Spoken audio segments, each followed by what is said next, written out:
Get your tummies tickled and your diapers full, because today I'm going to be ranking every finale in modern Doctor Who, from worst to best. And this is just the 15 finales. Era finales that take place in specials or regeneration stories separate from the main series need not apply. And purely for the sake of making the video much easier to follow, I'm going to be referring to Season 1 and 2 of the Whoniverse era as Season 14 and 15. I'm gonna trust that I don't need to do that whole spiel about this just being my opinion, so just get on with it. In at number 15 is the finale of Season 15, The Reality War. Is it just new thing bad? No, it's really not. Doctor Who has always been very hit or miss. You have had bad episodes in the past, be it because they're misguided, or maybe the story's trying to do something that's way out of the budget and the result is just embarrassing. But The Reality War is genuinely a contender for worst episode of all time. And this is a two-parter. You've got Wishworld and The Reality War. In Wishworld, we've got the Rani venturing on a quest to find the baby god of wishes, and using him to grant the wishes and create the conservative utopia of Conrad Clark, where everyone is brainwashed into traditional nuclear family units unless you're Mel Bush or disabled. And the Rani's doing this so that she can resurrect the Time Lord species in her own kind of image by using Omega and finding him in the underworld.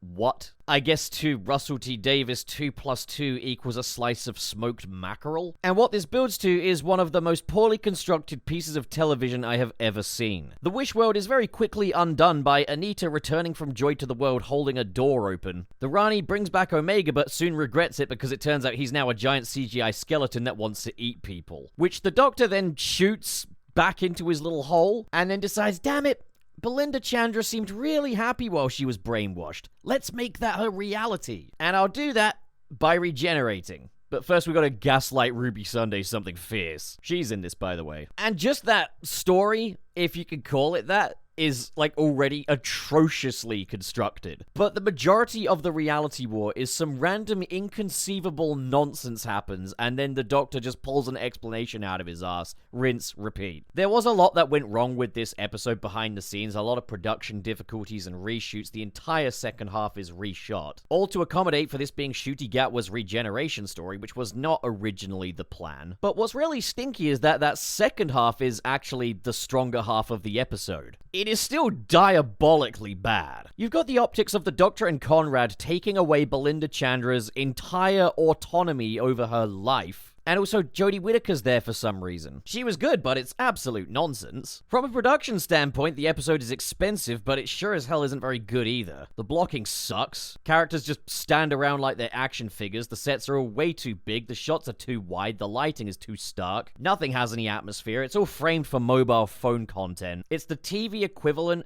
to a relative you used to love coming home for Christmas, but now they're a hard luck drunk that you've given 100 chances that refuses to help themselves, then they've shat in the Christmas turkey and taken your favorite pet to be put down, and I am just not on good terms with this show after this episode. It is everything wrong with modern cynical entertainment in its most undiluted form. And just when the boos from the crowd couldn't get any louder, they paraded poor Billy Piper out to try and calm everyone down. And it just had the opposite effect. This episode is dog shit. And I am gonna say, like, no disrespect if you actually enjoyed this episode, but I have to ask, what is it gonna take? Like, what will it take for you to dislike an episode? I don't understand it in the slightest. In at number 14 is Empire of Death, which is really awkward because now it looks like I have an anti-Ncuti Gatwa bias, and I don't. I think Ncuti Gatwa was actually an incredible casting choice, but sadly he ended up with the worst finales. Empire of Death is the finale of Season 14. So, Ruby Sunday wants to find her mum, and they uncover a deadly plot from Sutekh to kill everything everywhere in every timeline. And by having Sutekh win at the start of the story and wipe out everything, we effectively set the stakes, like,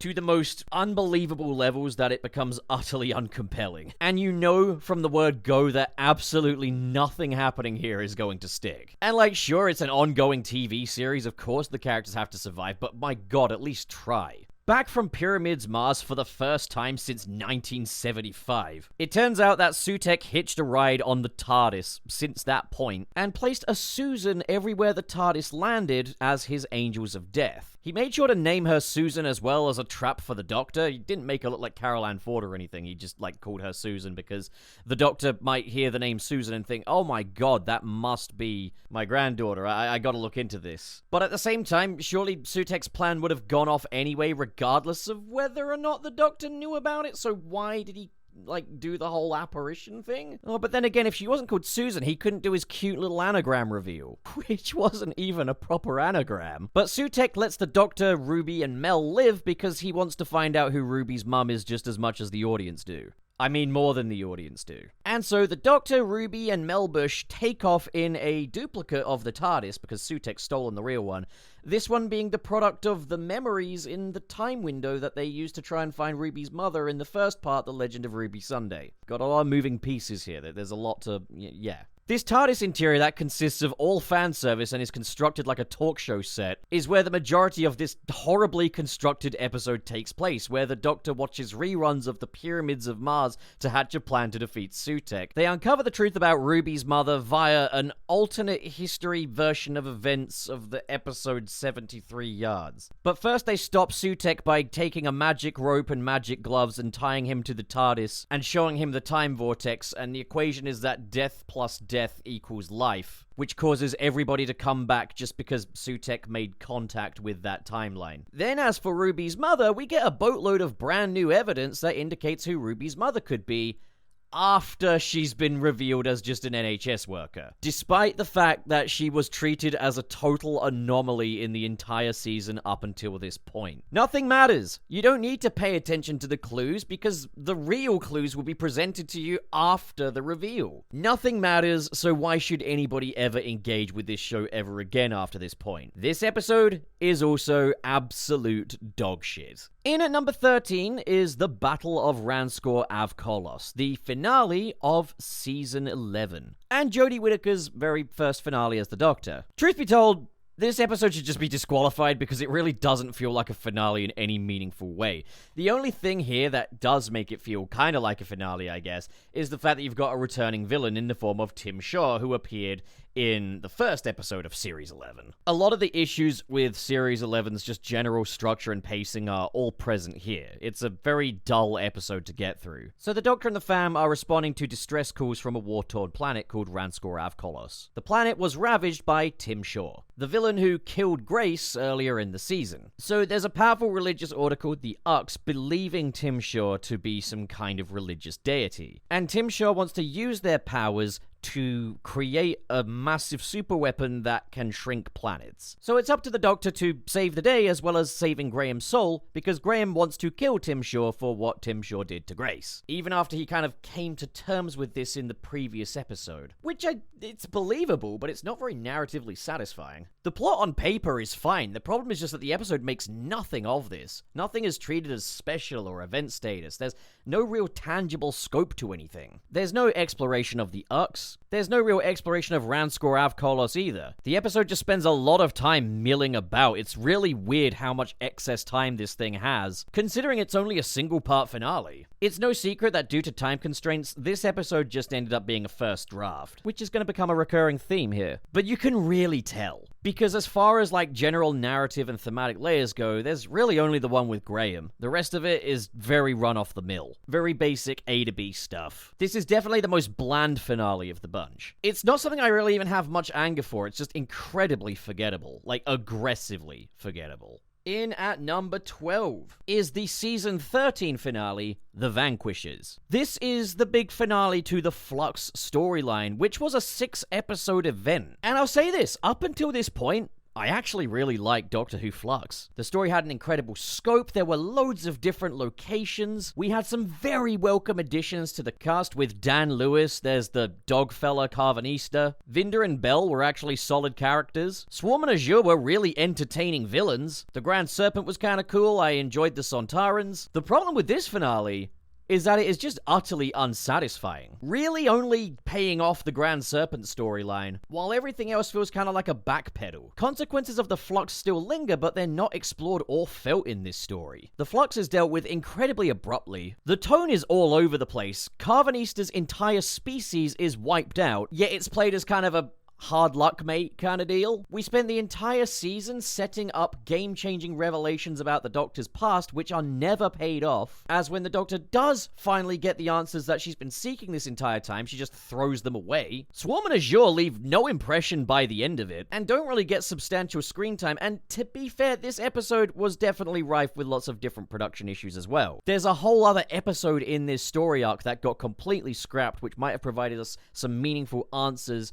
or a meaningful change in the trajectory of the Doctor's story. And I think this episode is just working overtime to try and compensate for that gap in the story, to the point where the Doctor is split in two. She has to be in two places at once, so they just split the character in two. And by the end of it, we just set up an incredibly on-the-nose tease of the Master's return in an upcoming special. It's not without its brighter moments, though. Jericho's death scene is great. Shame the actor's such a jackass. The scene with Swarm and Azure contorting that spooky house was really cool. And the scene where the Sontarans strike up a deal with the Daleks and the Cybermen to protect them from the Flux, only to double-cross them, yeah, that was pretty cool. But this episode just made the entire story feel so trivial. And that's a huge problem, especially when you have got a 6-episode event. If it doesn't stick the landing, it really reflects negatively on the rest of the season, tainting an otherwise really strong season. This one is just an unsatisfying mess. In at number 11 is The Wedding of River Song, the finale to Season 6. This is Matt Smith's second finale as the Doctor. And yeah, this one is rough. Season 6, like Season 13, was trying to do more of an integrated story arc across all of the episodes of the season, and it's another finale that fails to stick the landing. This time it's, the Doctor's gonna die, and it's a fixed point in time, and he spent the season coming to terms with it. Meanwhile, the daughter of Amy and Rory was stolen by Madame Kavarian to be engineered into a psychopath assassin to kill the Doctor in that fixed point in time. Well, River Song has managed to intervene, saving the Doctor, but in turn fracturing the timeline. Time is now at a complete standstill, every moment in history is happening all at once, and the Doctor is searching for answers, and they do get quite creative with this. The first act of this episode is quite hype, although I could do without Winston Churchill and the Doctor being buddies. But then the second act of the episode grinds to a complete halt, as we've got versions of Amy and Rory that don't remember each other or the Doctor being brought to the silence, and Amy getting her revenge on Madame Kavarian, except the consequences of that don't really even stick. And then the Doctor marries River Song, but it's all part of the Doctor's plan. Because by marrying the Doctor, River has now allowed the Doctor's death to actually happen. And that's where we get another twist. The Doctor that died at Lake Silencio wasn't actually the Doctor, but instead the Doctor piloting a Tesselector duplicate. Ah, well, there you go. None of this really even mattered. This story is so convoluted, so bloated. It's working overtime to get you to buy the drama of it, but then none of it even matters. There is one outcome in that the whole universe now believes the Doctor is dead, allowing him to be more of an urban legend again. So in effect, we've kind of done the universe reboot thing that we did with Series 5's finale. And it's like, you can't just end every season by rebooting everything. This one is, like, I can appreciate the experimental nature of it. The outcome is wholly unsatisfying, and this just needed a lot more rethinking. In at number 10 is Name of the Doctor. Name of the Doctor is the finale of the 7th season, so this is the next finale after The Wedding of River Song, and they definitely overcorrected with the simplicity of this story. The Great Intelligence lure the Doctor to his grave on Trenzalore, with the intent of jumping back into his timeline to destroy every Doctor. River Song, Clara Oswald, and the Paternoster Gang try to prevent this by coming up with a little plan, but they're quickly ambushed by the Great Intelligence. And in the end, the only way to save the Doctor is by Clara Oswald jumping back into his timeline and saving every Doctor. We get it, this new character is the most important person in the whole world. But this is also what causes her to become that impossible girl character as well. She's basically fractured herself off in time, and there's now little duplicates of her everywhere. There's no real consequence to this, and we don't even see how Clara and the Doctor get out of that timeline, but it's in there where they meet the War Doctor. And that sets up Day of the Doctor. So really, this finale is just kind of set up for that big 50th anniversary special. And what you have here is a very thin storyline, which does actually sit quite comfortably within that 45-minute single episode format this time. But it's just nothing really special. It's just very inoffensive. Overall, very forgettable, like the majority of Series 7 was. In at number 9 is The Timeless Children, the finale of Season 12. Boy, is this ever going to be controversial. The episode itself is not very well constructed, as a good chunk of this this episode is just the Master expositing information about Gallifrey's history. We get answers to the Doctor's origins, but it is mainly through exposition with some nice visuals, I guess. Why did the Master destroy Gallifrey? Because he found out that Gallifreyan society was constructed entirely upon the Doctor. The Doctor is the original source of regeneration, and she's not even from Gallifrey. She was found by Tecteun, and it turns out she's lived several lives before becoming that first Doctor in the original William Hartnell era. With this, the Doctor is dealing with a massive identity crisis. This aspect of the episode is all over the place. There's a ton of exposition, and there's a ton of pomp for all these massive changes, which the same script tries to assert aren't really all that important either, and don't really even change the Doctor. It's like it's really apologizing for every massive game-changing thing it's trying to do. The reason I put this above Name of the Doctor, though, is because I kind of like the comic booky aspect of the Master selling Gallifrey to the Cybermen, and then creating the Cybermasters. That stuff is just kind of dumb enough for me to enjoy. Again, very comic booky in tone. I enjoyed that stuff.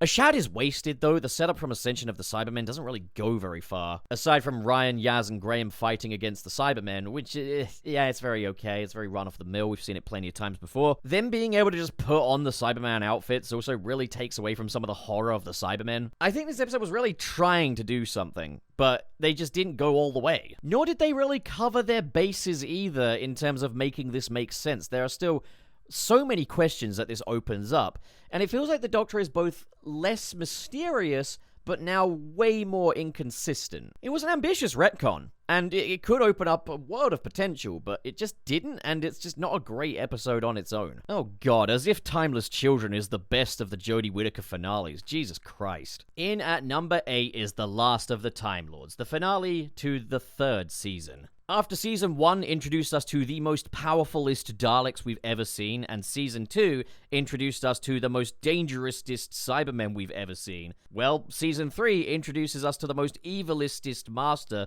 that we've ever seen. Russell T Davies really loves to play a game of extremes. The Master is now a complete genocidal maniac who decides to run for Prime Minister, so, I mean, that kind of checks. Easily fools the British public, which, again, that tracks. Keeps slaves, is a domestic abuser. He's just a real bastard. The Master is typically the Doctor's Moriarty, but in this he's the Doctor's Joker, no two ways about it. And if you can roll with that, cool. It's not my preference, but for this story it certainly works. The Master ages the Doctor into an old man, with Millennium Effects really delivering on those old man prosthetics, but it goes a bit far when he ages him into a tiny little goblin creature that is CGI. Admittedly, the CGI actually holds up okay today. Not as well as the werewolf or the Satan from Season 2, but, like, not too bad. But the day is saved by Martha going around to spread the word of the Doctor, transforming him into this messianic figure, and then the Master's psychic archangel network kind of amplifies the belief in the Doctor to the point where it can reach the Doctor and he can achieve a super form and defeat the Master. The Master is gunned down by his lovely lady wife, and then out of spite, the Master refuses to regenerate. Time is reset, so the Master enslaving Earth for a year never actually happened, and Martha gives the Doctor a real dressing down at the very end as she leaves, which I actually love. I love that Martha decides she's better than the Doctor, and she's right, because the Doctor's a prick in Season 3. This one is very much the world is saved by the power of belief, and it's really not a great resolution, but I think that very comic booky tone of that first Russell T Davies era definitely accommodates this kind of stuff better. It's still a very enjoyable, very tense episode, but I can't exactly call it nuanced or particularly well written. The Toclophane resolution was pretty cool though, and the fact that that melted kid inside the Toclophane was a kid who won a Blue Peter competition to act in an episode, I kind of love that they went there with that, you know? That kid got to be a melted down goopy face inside of the Toclophane. That's really cool. From one Blue Peter Doctor Who competition winner to another, that is pretty cool. In at number 7 is The Big Bang, the finale of Series 5, the very first Stephen Moffat finale and Matt Smith's first finale. And I can certainly respect what The Big Bang was going for. We move away from the huge scope of the Russell T Davies era and go for a more kind of personal and intimate story, and like the stakes are still massive, like just the entire universe. But it all takes place within a museum with the Doctor, Amy, Rory, River Song, and a single Dalek. When I was a kid, kid, this episode was super disappointing because we established that alliance of all those different villains from Doctor Who history, only to completely bench them for this one. But there's a good atmosphere to this episode, with the stars being all gone because there's been that total event collapse. You really do get a sense that little Amelia Pond has grown up in this dying universe, and I think the episode does use time travel in really fun ways that it hasn't really been used in Doctor Who before. And the scene where the Doctor is saying goodbye to little Amelia, as well as the wedding scene, Amy offering the Doctor a snog again notwithstanding, is all really brilliant stuff. If Russell T Davies' finales kind of set the precedent of finales being about the big returning monsters and the massive threats, Moffat's first finale has its focus squarely on the heroes this time, which really fits in perfectly with the dark fairy tale vibe that Series 5 was going for. And it's an episode that works well. It's a bit wordy, it's a little exposition heavy, but overall it's pretty strong. In at number 6 is Death in Heaven, the finale of Season 8. And I know that this one is pretty divisive, but I really enjoy this episode a lot. It's the most action-centric of, I think, any of the Stephen Moffat finales, feeling a lot more akin to an early Russell T Davies era finale, and it has much more that comic book tone back. It's Moffat's first finale outside of the dark fairy tale era, and you can definitely feel that tonal shift. The first part, Dark Water, is a little bit stronger, with the Doctor and Clara uncovering Missy, the newly regenerated Master's evil plot to kind of capitalize on the afterlife, and it all transpires that Missy is upgrading the dead into Cybermen. And because on Earth the dead massively outweigh the living, well, this is a problem, isn't it? The Doctor is swiftly elected president of the world, which is incredibly comic booky. Missy is maybe even more like the Joker than the previous John Sim Master, but more in the way that these are old friends and Missy really just cares about the Doctor in her own very twisted way.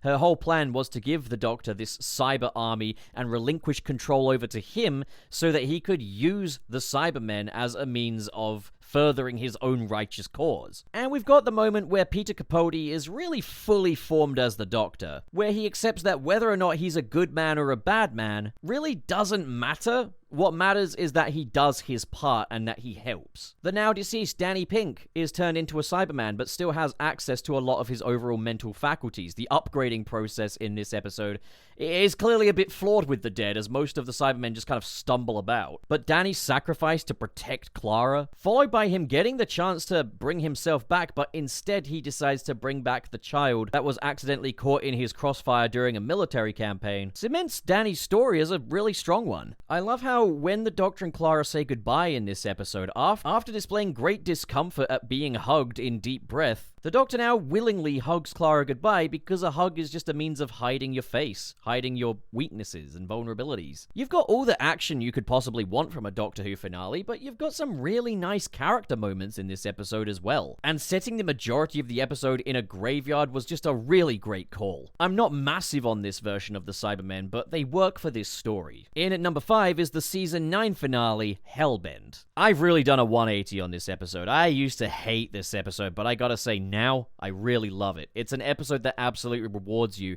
for paying attention to the nuances of the Doctor and Clara's relationship throughout Season 9, how their travels together become kind of more of an addiction. I used to think that Clara was the worst companion, but now that's kind of by design. These two shouldn't be traveling together anymore by the time you reach this point. But if the Doctor wasn't already pissed off about the death of Clara Oswald, he's now escaped the confession dial from Heaven Sent, which was a torturous, long, arduous experience for him that the Time Lords inflicted upon him. So the Doctor is absolutely furious right now in this episode, and he kind of becomes the main threat. So it turns out that the Time Lords trap the Doctor in the confession dial to lure him back to Gallifrey because they're living in fear of the prophecy of the hybrid, previously believed to be half Dalek, half Time Lord, prophesied to stand in the ruin of Gallifrey. And the confession dial was effectively a torture chamber to extract information pertaining to the hybrid from the Doctor. The Time Lords eventually use Clara as a bargaining chip, and she's pulled out of her death between her final 2 heartbeats. But it all backfires on the Time Lords because now the Doctor just wants to save Clara. The Doctor's anger in this story is palpable, and a lot of people were disappointed at the time that this didn't feel like the big Gallifrey story they wanted, or didn't feel like a Time Lord-centric story, but I'd absolutely say that the Time Lords are vital to this story. They are, in large part, the main reason why the Doctor is so pissed off and broken in this episode. And that's where it's revealed that the prophecy of the hybrid that would stand in the ruin of Gallifrey was not half Time Lord, half Dalek. It was the combination of the Doctor and Clara. And so the Doctor makes the decision to forget Clara to save all of time and space, as the entire universe is effectively melting around them at this point. What a really beautiful character story. It's not without its flaws, though. The episode does kinda chicken out of Clara's death at the last minute. She's still going to die, eventually, but she has a bit of time to stick around in her very own TARDIS with me. The character is called me, I'm not referring to me myself. Now, the problem with this is it kind of flies in the face of one of the overall themes of the series, and that is that Clara's undoing is how she's gradually becoming the Doctor herself, but she has all the weaknesses of a human being. She makes the noble sacrifice plays that the Doctor would make, but unlike the Doctor, she can't regenerate. Her fatal flaw is that she gets ahead of herself. She tries to become the Doctor and she shouldn't. Clara is not the Doctor. That is the overall story. But the story ends with Clara getting her own TARDIS, her own companion, and traveling time, going to her fixed point in time death the long way round. Kind of flies up in the face of that theme a little bit. Not enough to break it, but enough to dilute it. I think Stephen Moffat has an aversion to death, and I don't blame him for that, but I think just saddling up, just taking it on the chin would have been the better route to go. However, other than that, this is a really great story. In at number 4 is Journey's End, the finale of Season 4. And this was kind of as climactic as it would ever get for Doctor Who. The stakes have never really been bigger than this. Like the Season 3 finale, this one suffers from the first part just being stronger than the second. The first part was just an awesome Dalek invasion, and it focused on the Daleks and the companions trying to summon the Doctor. This episode has all of the characters gathered together, aside from Donna Noble, as they try to prevent Davros and his newly rebuilt Dalek empire, built out of his own flesh and blood, have kidnapped a bunch of planets, all to use as fuel for their reality bomb. It's suitably epic, and we really do see how the Doctor has fashioned all these previously ordinary people into warriors. Martha Jones is damn near about to blow up the Earth just to end its suffering. But for how epic all of that is, the story is still very flawed. Maybe even more so than some of the previous entries on my list, but it's my list, so suck it. We had the fake-out regeneration of the Doctor regenerating into his previously severed hand, and Donna is trapped inside the TARDIS, which is then sent to be incinerated. However, the hand grows into a second Doctor, which is a fusion of the Doctor and Donna's personalities. And so those two make their way back to the Crucible to save the day. By flipping a whole bunch of switches, the Daleks all blow up, and then everything is cushy-mushy. And we get the absolute gutting of the Doctor and Rose's goodbye. This second goodbye is nowhere near as powerful as the first one, which we'll talk about a little later, because this time we've got that second Doctor who goes on to become Rose's personal Doctor. Also that the Doctor and Rose could be together in the end. Well, how convenient. If you can't have the characters be together, just, make another one of the character. It sucks looking back at these episodes in retrospect and seeing a lot of the symptoms of the later Russell T Davies era in this early era. It's just the general quality was better this time around. That is made up for by Donna's exit, though, because the Doctor and Donna's little fusion kind of worked both ways, so she got some of the Doctor's mind in her own mind, and because she's a human being, that would overwhelm her brain. It's like software overwhelming the hardware, basically. And in order to keep Donna safe, the Doctor has to wipe her memories and revert her back to her ordinary life, which she desperately doesn't want. All the growth she's had is reset, but it's treated as such a tragic thing. It's something that Wilf points out. And it's a really, really sad ending. I would say that Journey's End is mostly brilliant. It just has some kind of egregious blemishes on it. I honestly don't mind how undignified and embarrassing the Daleks' defeat is in this either. I feel like when you've shown them to be as powerful as they were in the previous episode, and they've gone this far, cost as many people their lives. I mean, there's that whole scene of the Crucible incinerating the people. The Daleks really deserved such a humiliating defeat. And it ends up being quite cathartic. Definitely a much better payoff than the Season 3 finale's payoff, but still not perfect. In at number 3 is Doomsday, and this one is just pure comic book Doctor Who. Probably the most comic booky episode of the bunch. The Cybermen managed to breach their way into our world from the parallel world, all because they followed a mysterious ship through the void itself. And inside that ship were 4 super Daleks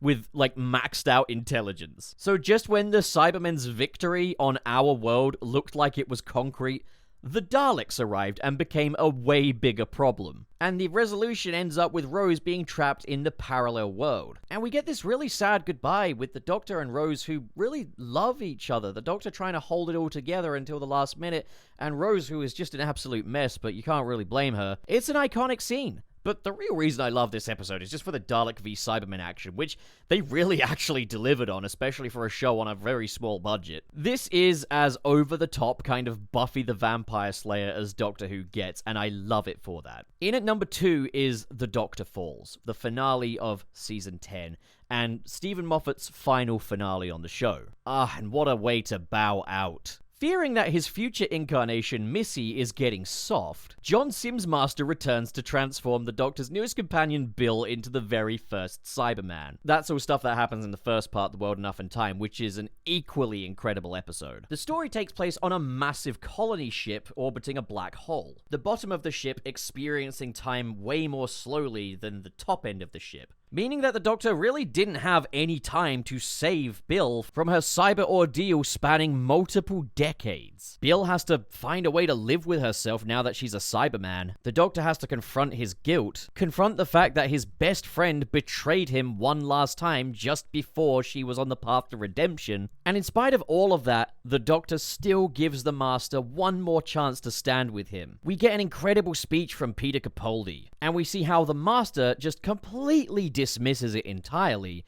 while Missy tells him she'd love to stand with him, but she just can't. And it's hard to tell which response was more painful for the Doctor. So the Doctor works with the villagers in that lower end of the ship to defeat the Cybermen, but the Cybermen keep advancing as well. He eventually defeats them, but sacrificing his life in the process. This story is an epic, no doubt about it, but it's also full of really strong emotional moments between the characters as well.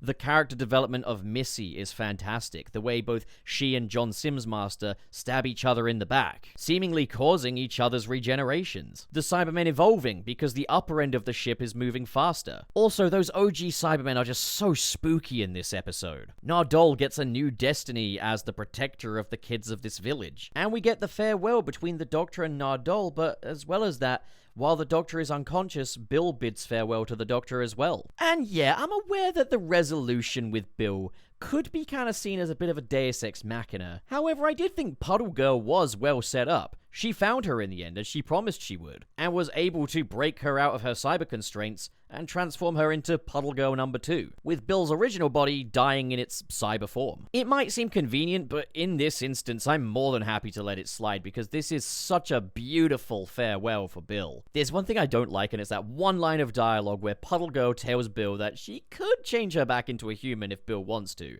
That does kind of gut some of the consequence of the episode, but it's such a quick line, and it's just one tiny blemish on an otherwise damn near flawless story.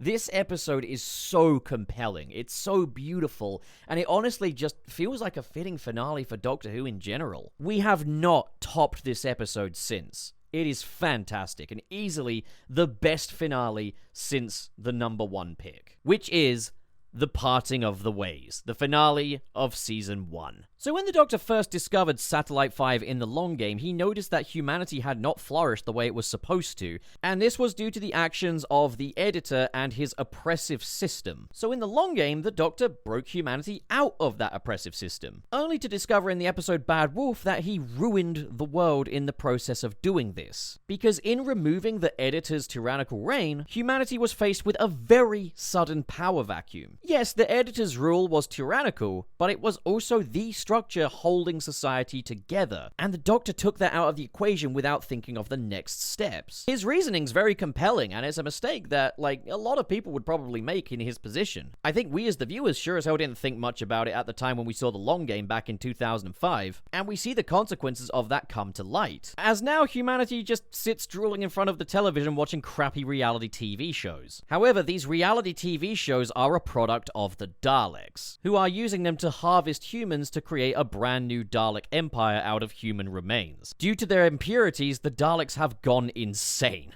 and hate not just every other creature in the universe, but themselves as well. You've got the Emperor of the Daleks, who orchestrated and rebuilt the Dalek Empire out of those human remains, and he too is an absolute mustache-twirling maniac, and just an incredibly compelling villain. Like, one thing that can be said is that Russell T Davies really gets the Daleks, even down to a scene where, like, there's no tactical or strategic advantage to it, but the Daleks just decide to kill all the contestants in the lower part of Satellite 5 anyway. And yeah, the contestants in this episode are really great characters as well. You've got Roderick, who's only interested in his money and he's happy to throw others under the bus. And a big theme of that episode is how willing humanity is to just kill each other for a chance to win. However, we've got Linda with a Y, who goes on to become a hero. She's guarding the observation decks of Satellite 5, and her death is pure classic horror because of just how quiet it is. You already see the Daleks taking some really dirty means to try and infiltrate her chamber and kill her, but then just when she thinks she might be safe, some Daleks rise up outside the space station, and you can't hear them because they're in the vacuum of space, but you've just got those lamps on their domes flashing, and you know exactly what they're saying. And then Linda is killed. Oh, what a chilling scene. Just the Daleks are an absolute highlight in this episode, but you've also got the redemption of the Ninth Doctor as well, who's still reeling from the genocide he had to commit to defeat the Daleks the first time, only to find that there's a whole empire of them now, that they survived through the cannibalization of the human race. You don't see the Daleks' invasion of Earth in this episode, but the implications of it are way more frightening as you see entire continents on the world map being reshaped. The dark atmosphere of Satellite 5 also is just the perfect setting for this story. I will take these cheaper, lower lit sets that are atmospheric over those ridiculous, massive, overly lit ones in the modern run like a million times over. The Doctor is absolutely ready to commit genocide all over again. And the Doctor is absolutely hell-bent on the Daleks' destruction. He spends the episode working on a delta wave, which would wipe out the Daleks for good, as well as the Earth. And not wanting Rose to be there for it, he sends her home in the TARDIS. And we witness Rose's determination to return. Previously a shop girl from the Powell estate, now ready to go back into war to support the Doctor. This episode is all about how the Doctor makes people into heroes, but also kind of drafts them into his war as well. It's a very carefully nuanced take on that. The resolution is quite Deus Ex Machina, but also makes about as much sense as you could possibly make it make. Just when the Doctor finally makes the decision to not use the Delta Wave, choosing to be coward over killer, and fulfilling his redemption after the Time War, Rose and Mickey unlock the heart of the TARDIS, with Rose looking directly into it. Now with the Time Vortex's energy throughout her limited human brain, it's going to burn her up and destroy her. However, for a brief period, it gives her godlike abilities. She becomes Super Rose. She turns the Daleks to dust, resets the timeline, and revives Captain Jack Harkness. The Doctor has saved his own soul, and now the universe is safe from the Daleks once again. It's a little convenient, and like the implications of like what happened to humanity next after this are never really explored. Not in this episode anyway. You could take New Earth as kind of the, the next steps. But it is effectively just a well-earned reset button. That does seem to be very much a Russell T Davies philosophy at this point, with diminishing results, and the Doctor transfers all of that vortex energy from Rose to himself through a weird age gap kiss, and that is what causes the Doctor to regenerate. The parting of the ways is not perfect, but it's very damn close to it. I would probably say this is one of the best episodes of the show, giving the Ninth Doctor his well-earned redemption, beautifully showcasing how he changes people, showing how even his benevolent actions can have really bad consequences, and just being an incredible showcase for the Daleks as well. Yeah, this episode is amazing. How the hell is this the same writer that wrote The Reality War? I don't understand. But I have some theories which I explore in my video on how the Whoniverse crashed and burned. So be sure to check that video out as well. If you've stuck with this one, thank you so much for watching. This has been a long boy. What do you guys think? Leave your rankings in the comment below. And until the next time, the video's over. Get out. Thank you, patrons, especially the ones in the $10 and above tiers. We have Just Another Evil Robot Clone Seeking Revenge, Xanderwolf, Ghostly Phantom, Twilord, KB, Sad Goku, Dare Denny, Kale Bennett, my last name was a reference to the... couldn't even fit it in the whole thing, and Mr. SP, Cyrus the Skeptic, and Biotin. Thank you folks so much for your generosity. We got the $5 tier as well, who are Joseph Tribble, Pressplated Jason, Gideon Wells, Basic Content, Ben Raven, Reese Burns, Manalza, Goat Cannon, Litzy, Silver, Josh Strider, Grant Allen, Marv Animation, Cho Henshin, RT0, Carl X, SSS06, and Vera Wild. Thank you folks so much for your generosity, and to you, dear viewer, for watching this video, which is now over.